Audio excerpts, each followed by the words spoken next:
कोटि जतन पे यह नहीं माने,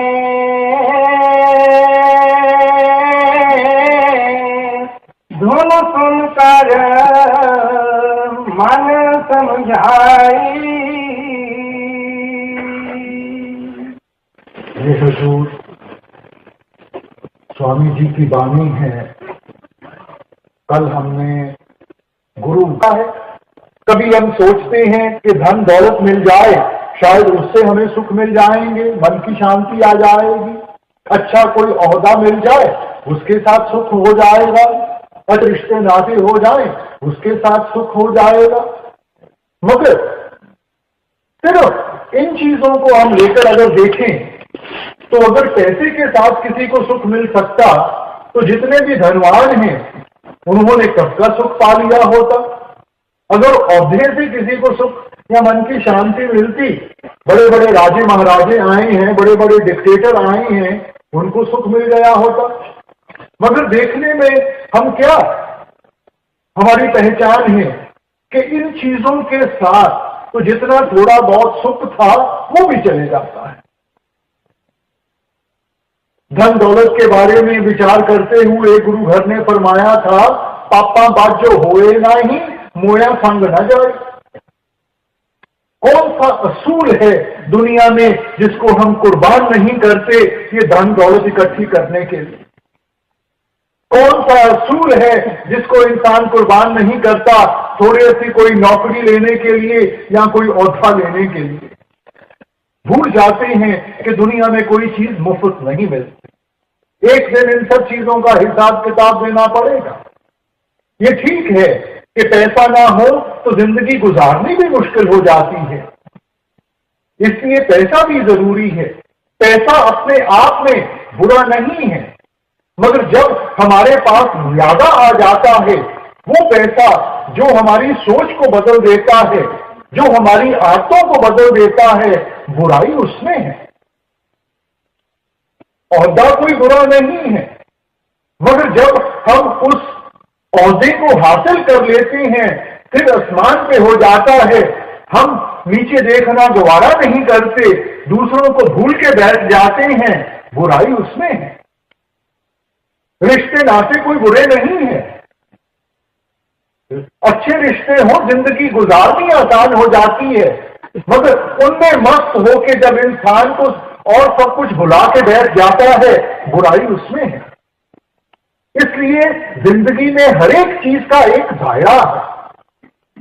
हमने उस दायरे की पहचान करनी है। उस दायरे से ज्यादा हासिल करने की कोशिश करेंगे तो हमें दुख ही मिलेगा, कोई सुख नहीं मिलने लगा। तो इसलिए जिंदगी में हमने वो बैलेंस रखना है, दरमियान का रास्ता अपनाना है। अब जब हम सुख की तलाश में निकलते हैं तो कहीं ना कहीं इंसान को वो जागरूकता आती है कि देने वाला तो मालिक है, सब सुख दाता राम है, दूसर ना ही कोई। सब कुछ देने वाला, पहले भी उसने दिया है, आगे भी उसने देना है, वो तो कुल मालिक है। तो ये जो हमारी भक्ति है, ये जो रूहानियत है, ये तो सिर्फ एक जरिया है उसका शुक्रिया अदा करने के लिए कि जिसने इतना कुछ हमें दिया है कि हम अपनी जिंदगी में थोड़ा सा वक्त निकाल के उसका शुक्रिया अदा कर। ये नहीं कि जो हमारी किस्मत में है वो नहीं मिलेगा। माँ बाप ने सब कुछ बच्चों को देके जाना है, कोई साथ नहीं लेके जाना, मगर माँ बाप उस बच्चे को आसान से देते हैं जो उसकी कदर करता है, जिसको उसकी कीमत की पहचान है। और जिस बच्चे को उसकी कदर नहीं है, जिसका ध्यान बाहरमुखी हुआ बैठा है, उससे थोड़ा सा खींच के रखते हैं।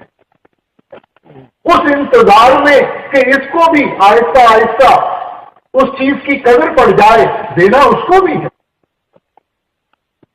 तो कल भी बेनती की गई कि जो रूहानियत की दौलत है, मालिक ने उसमें कोई फर्क नहीं रखा।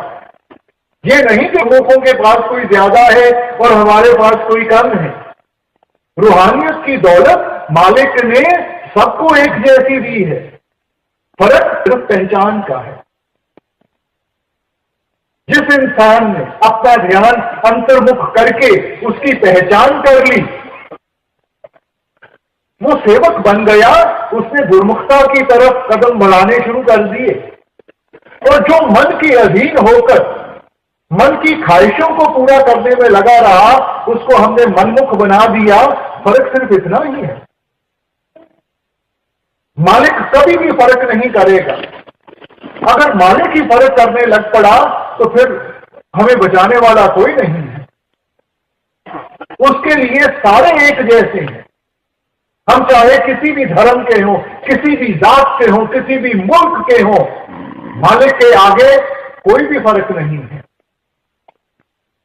क्योंकि उसने तो सिर्फ एक चीज की पहचान करनी है, और वो है हमारे प्रेम और प्यार की, हमारे भजन बंदगी की। गुरु घर ने कहा था, नानक के घर केवल नाम।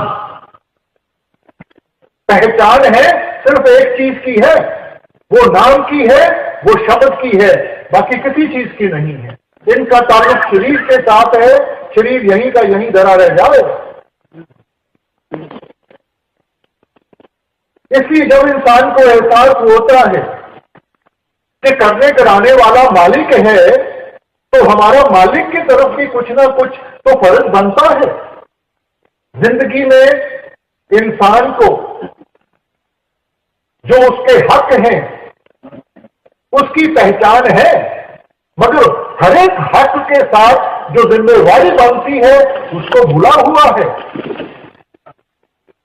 हर एक हक के साथ कोई ना कोई जिम्मेवारी है, तो क्या हमें उन जिम्मेवारियों का एहसास है?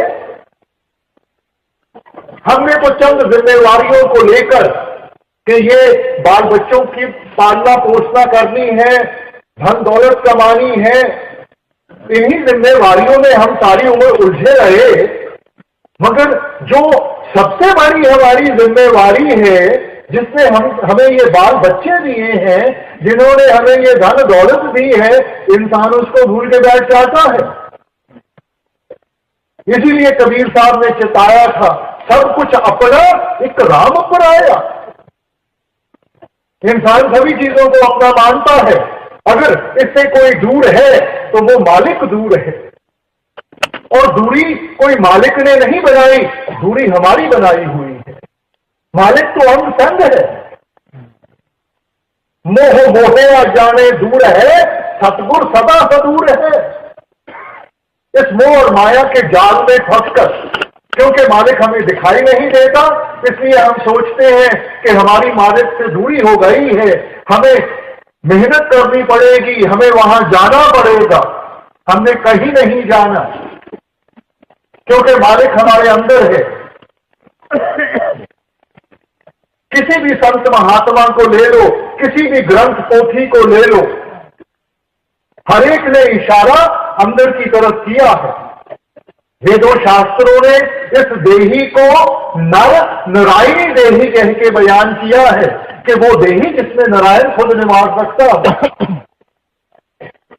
गुरु साहिबान ने फरमाया था, हरि मंदिर ये शरीर है, ज्ञान रतन प्रगट होए। हरि का सच्चा मंदिर, उसका सच्चा द्वारा कहीं बाहर नहीं है, वो हमारे अंदर है। और जब हम अंतर्मुख होंगे तब हमारे अंदर वो जागृता आएगी, तब हमें वो सच्चा ज्ञान हासिल होगा, जिसके साथ हम उसकी पहचान कर सकें और हम उसकी सच्ची भक्ति में लग सकें। ईसाई धर्म में भी क्राइस्ट फरमाया था, ye are the temple of the living God, कि आप खुद उस परमात्मा के जीते जागते मंदिर हो। मगर क्या इंसान अंदर से उसकी तलाश करता है? कि बाहरमुखी हुआ बैठा है। जो चीज बाहर है नहीं तो वो हमें मिलेगी कहां से? इसलिए आपने समझाया सब कुछ घर में, बाहर नहीं बाहर ढूंढे सो परब बुलाई। सब कुछ घर में, सब कुछ आपके अंदर है। वस्तु कहीं ढूंढे कहीं।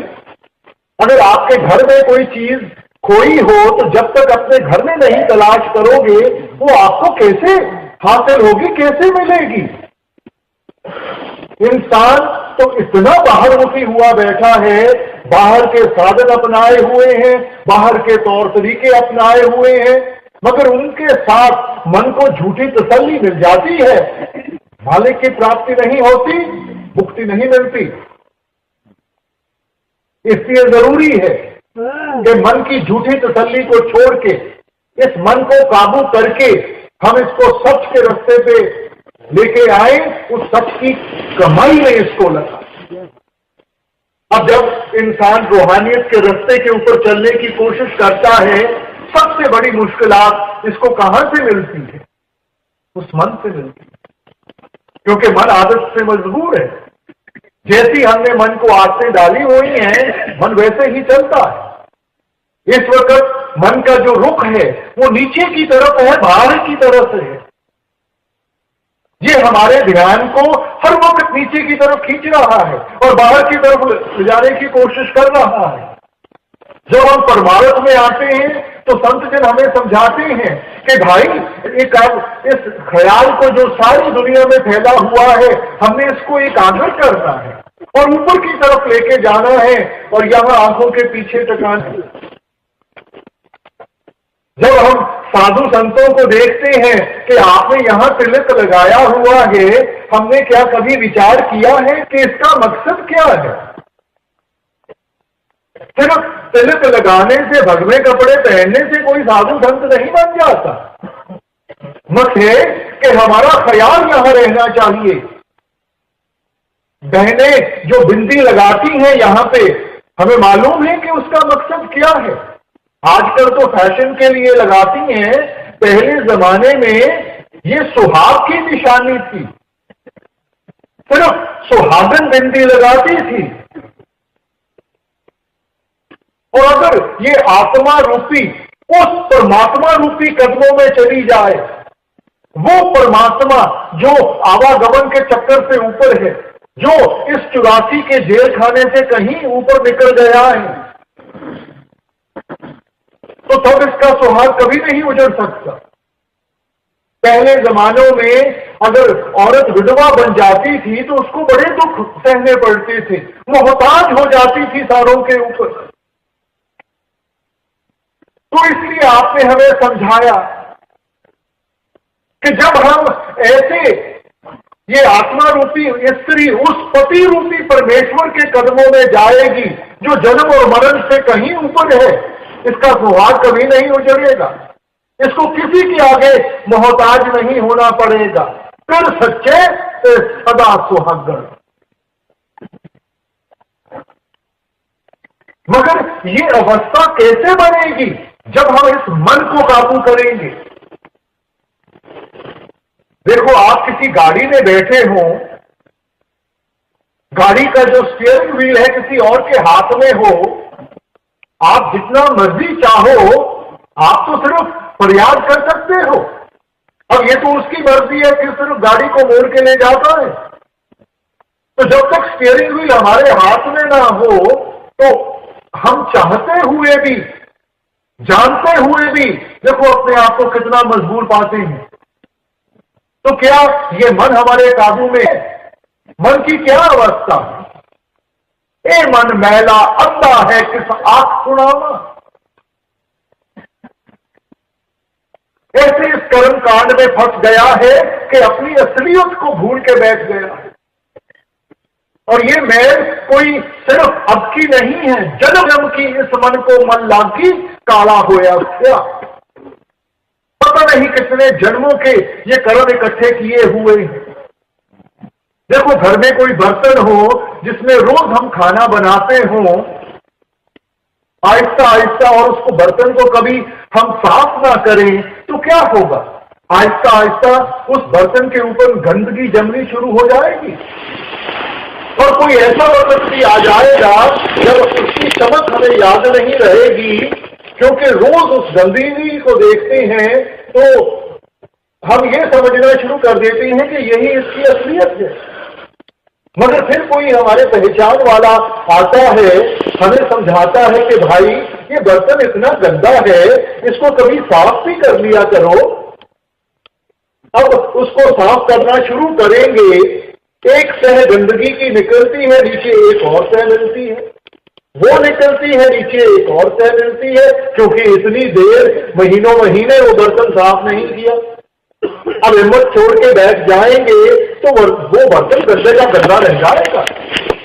मगर उसको रगड़ते जाएंगे, कहीं ना कहीं उसकी चमक सामने आ जाएगी। फिर इंसान को एहसास होता है ये गंदगी कोई और चीज है, वो चमक कोई और चीज है।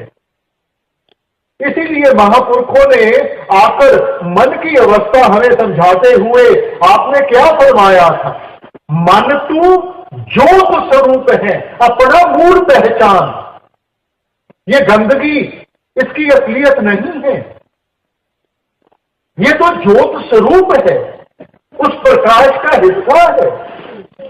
अगर वो प्रकाश हमें दिखाई नहीं देता, वो सिर्फ इसलिए कि हम यहां कर्म कांड में आके फंस गए हैं और ये इतने कर्म इकट्ठे कर लिए हैं कि असल की पहचान ही नहीं रही। तो संत महात्मा, उनका आने का मकसद कोई हमारे से माथे टिकाने का नहीं है, हमारे से सिर झुकाने का नहीं है। उनका मकसद है समझाने का कि भाई आपकी असलियत क्या है। आप तो उस मालिक के घर से आए हो। इंसान उस वक्त तक ही आगे हाथ फैलाता है जब तक उसको अपने असल की पहचान ना हो। राजे का बेटा होकर अगर गली में भीख मांगता फिरता है क्योंकि उसको एहसास नहीं है कि उसका पिता कौन है, और जिस दिन उस चीज का एहसास होता है फिर वो भीख नहीं मांगता, अपना हक मांगता। और वैसे ही रूहानियत के साथ हमने अपने अंदर वो जागृता लानी है कि हमारी असलियत क्या है। जब से इंसान आया है यही प्रश्न में उलझा हुआ है कि मैं कौन हूं, मेरी असलियत क्या है। अंग्रेजी फिलोसोफर्स ने कह दिया I think therefore I am, क्योंकि मेरी सोच है, उस सोच के साथ मैं कदम उठाता हूं, इसीलिए मेरा वजूद बना हुआ है। सोच कहां से आती है? मन से आती है। तो क्या हमारा दायरा वो मन तक ही सीमित रह गए? इसलिए हमने पहले तो ये पहचान करनी है कि हमारी असलियत क्या है। इस वक्त हमने तो इस शरीर को असलियत समझ के बैठे हुए हैं, क्योंकि इंसान जो कुछ भी करता है सिर्फ इस शरीर को संवारने के लिए करता है, असल को भूल गया। शरीर यहीं का यहीं धरा रह जाएगा। तो असल क्या है? असल हमारी आत्मा है। मगर सारे जीवन हम रात को सोते हैं, शरीर को आराम चाहिए, खाना खाते हैं, शरीर को ताकत चाहिए, कमाई करते हैं, शरीर की देखभाल करनी है। मगर क्या हमने विचार किया है कि आत्मा की खुराक कौन सी है? आत्मा को आराम कहां से मिलेगा? तो जो असल है उसको इंसान भुला बैठा है, और जिस चीज में साथ नहीं निभना उसको संवारने में लगा हुआ है। तो संतों ने आकर हमें थोड़ा सा समझाने की कोशिश की कि भाई ये आपकी असलियत नहीं है। आपका एक और भी फर्ज बनता है जो उस आत्मा की तरफ है, जो उस परम आत्मा की तरफ है, परमात्मा की तरफ। मालिक ने अगर इंसान को उत्तम से उत्तम जामा दिया है तो किस लिए दिया है? मालिक हमें पेड़ पौधे भी बना सकता था, जानवर भी बना सकता था। हमारे और निचली जूनियों में क्या फर्क है कि मालिक ने इंसान को विवेक की ताकत दी है, वो सेंस ऑफ डिस्क्रिमिनेशन दिया है। आपने फरमाया था 184 जून सभाई मानस को प्रभ दी वडियाई, इस पौड़ी से जो नर चूके सो आए जाए दुख पाएगा। 84 लाख जूनियां बनाकर इनको 2 हिस्सों में बांट दिया गया। एक कर्म जूनी है, दूसरी भोग जूनी है। जो इंसान की जूनी है वो कर्म जूनी है, बाकी जितनी भी जूनियां हैं वो भोग जूनियां हैं, भुगतान दे रही हैं। मालिक की बख्शिश हो, इन कर्मों के दायरे से आगे बढ़ सकें, कर्म जूनी में पहुंच जाते हैं। मगर कर्म जूनी का मकसद क्या है? वो चेतावनी देते हैं, इस पौधे जो न चूके। उदाहरण देकर कि देखो एक सीढ़ी है, मान लिया जाए उसके 84 लाख स्टेप्स हैं, चढ़ते गए आखिरी स्टेप पे पहुंच गए हैं। थोड़ी सी मेहनत की, भक्ति की, सदा के लिए सीढ़ी से छुटकारा मिल गया।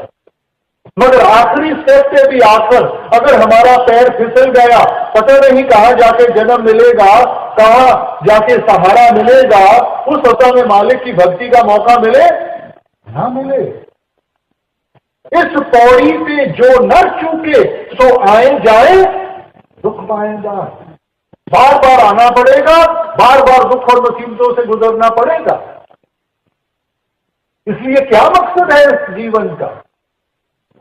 यही संत महात्मा आकर हमें समझाने की कोशिश करते हैं कि भई परापत मानुख दे हरिया, गोविंद मिलन की यह तेरी वरिया, अबर काज तेरे किते न काम, मिल साध संगत भज केवल नाम। भाई परापत मानुख दे हरिया कि इंसान का जामा मिला है, किस लिए मिला? गोविंद मिलन की यह तेरी वरिया, ये जो बारी है मालिक की प्राप्ति के, उसकी भक्ति के लिए ली गई है। अगर काज तेरे कितने ना काम, जिन चीजों में हम फंसे हुए हैं उन्होंने लेके नहीं लगना, वो यहीं की यहीं धरी रह जाएंगी। ये सारे रौदे, ये धन दौलत, ये रिश्ते नाते यहीं के यहीं धरे रह जाएंगे। इनका ताल्लुक शरीर के साथ है, शरीर यहीं रह जाएगा। और किस कार्य की तरफ ध्यान देते हैं? मिल साध संगत भज केवल नाम। वो नाम की कमाई, शब्द की कमाई। मगर इंसान पहले तो आलसी है और फिर आहिस्ता आहिस्ता फिर उन्हीं पुरानी आदतों में जाके फंस जाता है। इसीलिए स्वामी जी ने आकर अपनी वाणी के साथ हमें बार बार चेतावनी दी, प्रेम और प्यार से समझाने की कोशिश की कि भाई समझने की कोशिश करो, ये मन हमारा असल नहीं है, ये शरीर हमारा असल नहीं है। हमारी असलियत उस आत्मा के साथ जुड़ी हुई है, और जब तक हम अंतर्मुख होके उसकी पहचान नहीं करेंगे, हम कभी भी इस जीवन को संवार नहीं सकेंगे, इस जीवन को सफल नहीं बना सकेंगे। अब मन हमारा देखो कितना चंचल है। मन खिन खिन भरम भरम बहुधावे, तिल घर नाही वासा पावे। कभी भी एक जगह पे टिकता नहीं है, कभी एक इच्छा तो कल को दूसरी इच्छा, और सारी उम्र गुजर जाती है इसको पूरा करते करते। ये कभी पूरी नहीं हो सकती, इसलिए इंसान इन्हीं में उलझा रहता है। तो मन को कैसे काबू करना है? तो वो स्वामी जी समझाने की कोशिश करते हैं कि सुन के मन समझाओ, ओट यतन से ये नहीं माने। हम सोचते हैं कि दुनियावी चीजें हासिल करने के साथ, ये धन दौलत ओहदे हासिल करने के साथ इस मन को तृप्त आ जाएगी, इसकी जो भूख है वो मिट जाएगी। मगर आप समझाते हैं कोट यतन से ये नहीं माने, इन सब चीजों के साथ इसको तृप्त नहीं आएगी, इसको सहज नहीं आएगी। और सहज कैसे आएगी? तो आप समझाते हैं धुन सुन के मन समझा, वो धुन। अब ये धुन क्या चीज है? कल आपने गौर फरमाया उस शब्द के बाद, ये वो धुन है जो रात दिन 24 घंटे हमारे हृदय के अंदर बज रही है। ये कोई वो धुन नहीं है जो बाजे से पैदा होती है। इसीलिए आपने इसको समझाते हुए फरमाया धुन वाजे अनहद घोड़ा मन मानिया हर रस मोरा। लफ्ज इस्तेमाल किया अनहद का, कि जो रात दिन 24 घंटे हमारे अंदर बज रही है, उस धुन को जब सुनेंगे उसकी मिठास हासिल होगी, तब ये दुनिया के रंग तमाशे फीके पड़ेंगे। इंसान जबरदस्ती करता है, जब जबरदस्ती करेगा तो रिएक्शन होगा। तो यहां परमार्थ में जबरदस्ती नहीं करनी, हमने बड़े सिस्टमैटिकली ये देखना है कि मन को कैसे हमने मालिक की भक्ति के साथ जोड़ना है। देखो छोटी बच्ची है, जैसे जैसे जवान होती है, अगर माँ बाप उसको समझाना शुरू कर दें कि बेटा तेरी आगे जाके शादी होगी, तूने दूसरे घर जाके अपना रिश्ता जोड़ना है, इसलिए माँ बाप को भूलना शुरू कर दे, वो बच्ची कभी कर नहीं पाएगी। मगर जिस वक्त उसकी शादी हो जाती है, दूसरे घर जाके उसका रिश्ता जुड़ जाता है, अपने आप माँ बाप का दर्जा कम होना शुरू हो जाता है। तो वो रिश्ता कैसे जुड़ा? पहले रिश्ता जुड़ा, फिर वो दूसरी चीजों से अपना ध्यान हटा सकी। इसलिए हुजूर फरमाया करते थे कि अटैचमेंट कॉजेज डिटैचमेंट, कि पहले संबंध जोड़ो, जब संबंध जुड़ेगा तब हम इन सब चीजों से रिश्ता तोड़ सकेंगे। और गुरु घर ने फरमाया 9 दरवाजे नवे दर फीके रस अमृत 10 में चुबीचे। ये 9 द्वारे हैं जिनके जरिए हमारा ख्याल सारी दुनिया में फैलता है। तो आप फरमाते हैं कि जब हम वो भजन बंदगी में लगेंगे, इस ख्याल को एकाग्र करेंगे और ऊपर की तरफ यहां लेकर जाएंगे, यहां आंखों के पीछे टकाएंगे, वहां हमें वो अमृत रूपी रस हासिल होगा। उस रस को इंसान पिएगा तो कल आपने फरमाया मन पीवे पाए सुभाए रे, उसको पीता है, वो इसको भाता है, इसको अच्छा लगता है, तब ये सहज अवस्था की तरफ जाता है, तब दुनिया के रंग तमाशे फीके पड़ते हैं। जब इसको असल चीज हासिल हो जाए तो फिर ये दूसरी चीजों की तरफ ध्यान नहीं देगा। 9 दरवाजे नवे दर फीके अब अमृत 10 में चुबीचे।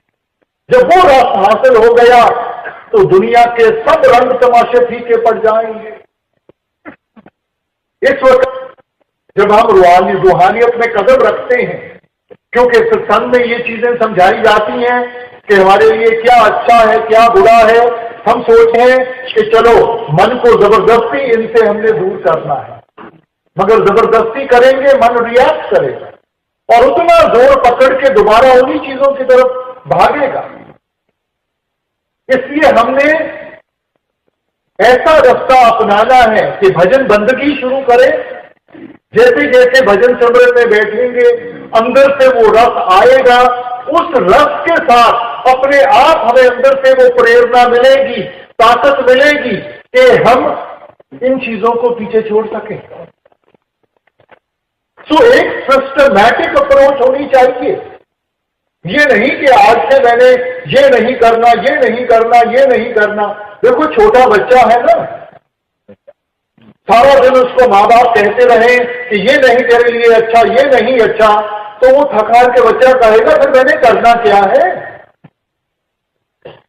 मगर सुबह उठता है, आप उसको स्कूल भेज दो, वापस आता है, थोड़ा सा वक्त खेल में गुजार ले, फिर बैठ के होमवर्क कर ले, फिर कोई हॉबी ले ले, और सारा दिन उसका ऐसे गुजर जाता है कि रात को जब बिस्तर पे लेटता है 2 मिनट में सो जाता है। तो वैसे ही हमने बड़ा पॉजिटिवली आगे चलना है और इस चीज के ऊपर ध्यान देना है कि हमने क्या करना है, और जैसे जैसे वो करेंगे रस आएगा, तभी हम मन को इन चीजों से निकाल के उस असल भक्ति के साथ जोड़ सकेंगे, जबरदस्ती से नहीं। इसलिए आपने फरमाया उन वाज्य अनहद घोड़ा मन मान्या हर रस मोरा। जब उस धुन को सुना, मन उसमें इतना मस्त हो गया, वो धुन जिसको अंग्रेजों ने म्यूजिक ऑफ द सफीर कह के बयान किया, वो धुन जो आकाश से आ रही है, मुसलमान भाई उसे बांगे इलाही, बांगे आसमानी कह के बयान कर देते हैं। वो बात जो खुदा के घर से आ रही है, उस धुन को जब इंसान सुनेगा, तब ये मन दुनिया ऐशो इशरत को छोड़ के उस मालिक की भक्ति को अपनाने के लिए तैयार होगा। इसलिए आपने फरमाया बिन गुर शब्दे मन नहीं ठौरा। उस शब्द के बगैर इसको तृप्ति नहीं आएगी, ये हमारे काबू में नहीं आएगा, हम चाहे जितना मर्जी साधनों को ना ले। इसीलिए संतों ने कहा मन जीते जग, कि जिन्होंने मन की लड़ाई जीत ली वो ही जिंदगी में सफल हो पाएंगे, और जो मन के अधीन होकर ही रह गए उनको कोई सफलता नहीं मिलेगी। और कबीर साहब भी यही सोच हमारे सामने रखते हैं। कबीर मन मरकट भया नेक न धुन पते आए, सत्य नाम बांधे बिना जित पावे तित जाए। कबीर मन मरकट भया नेक न धुन पते आए, उस शब्द की पहचान नहीं कर पाया, उसके साथ अपने आप को नहीं जोड़ा। सत्य नाम बांधे बिना, जब तक